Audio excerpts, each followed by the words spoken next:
In the tightly knit community of Coronation Street, where individual lives are perpetually interlaced, it is often a simple errand that leads to profound moments of connection.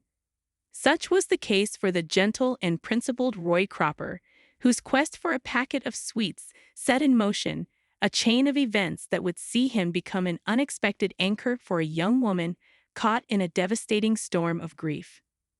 Roy, portrayed with enduring nuance by David Nielsen, had a purpose for his confectionery, a first date. This was no ordinary meeting, but a long-awaited encounter with Alice, the mother of a prisoner with whom he had been corresponding.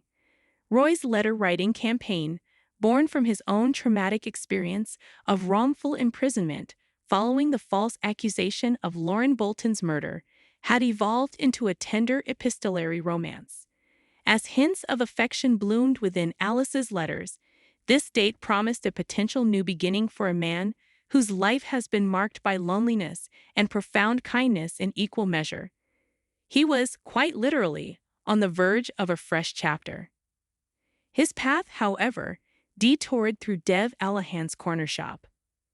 Expecting a routine transaction, Roy was instead met with a distressing scene.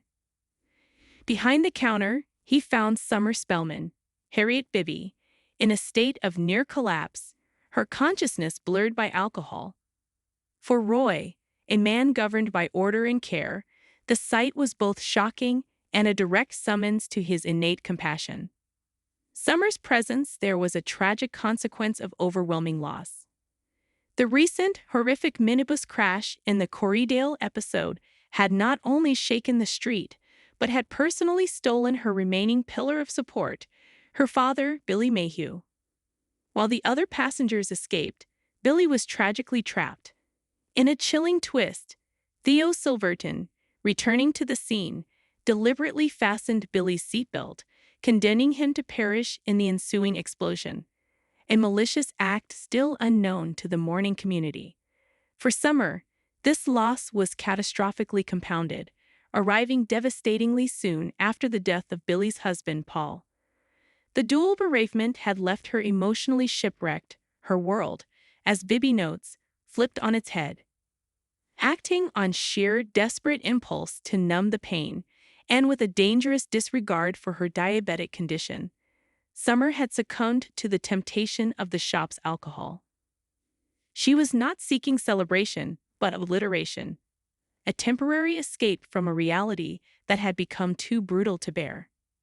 It was at this precise precipice that Roy found her. In that moment, the scheduled romance of his date paled against the immediate human crisis before him. According to Harriet Bibby, Roy was exactly the right person at the right time. She explains, he sees a hurt person in need and does what he feels is right in the moment to just get her to speak and calm her down. True to form, Roy did not panic or judge. He set aside his own plans without a second thought, refusing to leave her side. His mission transformed from purchasing sweets to providing a lifeline. With his characteristic, quiet steadiness, he worked to ground the spiraling young woman. He offered not grand solutions, but the simple, powerful gifts of presence and a listening ear. In a world that had suddenly become chaotic and cruel, Roy represented stability and unconditional concern. He endeavored, as Bibby puts it, to try and put her feet back on the ground and comfort her, becoming a temporary bulwark against her flood of sorrow.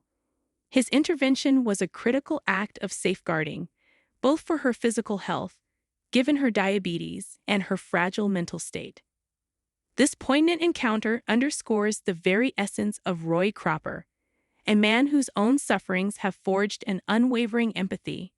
His postponed date with Alice, while significant, becomes a secondary narrative to this act of mercy. It highlights a recurring theme in his life: that genuine connection often arises not from planned pursuits of happiness, but from spontaneous acts of kindness offered in the messy, unpredictable moments of another's need. Ultimately, Roy's sweet shop detour became a testament to quiet heroism. While the street mourns Billy, unaware of Theo's malevolence, And while a potential new love waits at a restaurant table, Roy's priority remains the person in front of him. In choosing to anchor Summer in her darkest hour, he reaffirms that compassion is not just a feeling, but an action, one that can, and often does, arrive precisely when and where it is most needed, even if it comes at a personal cost.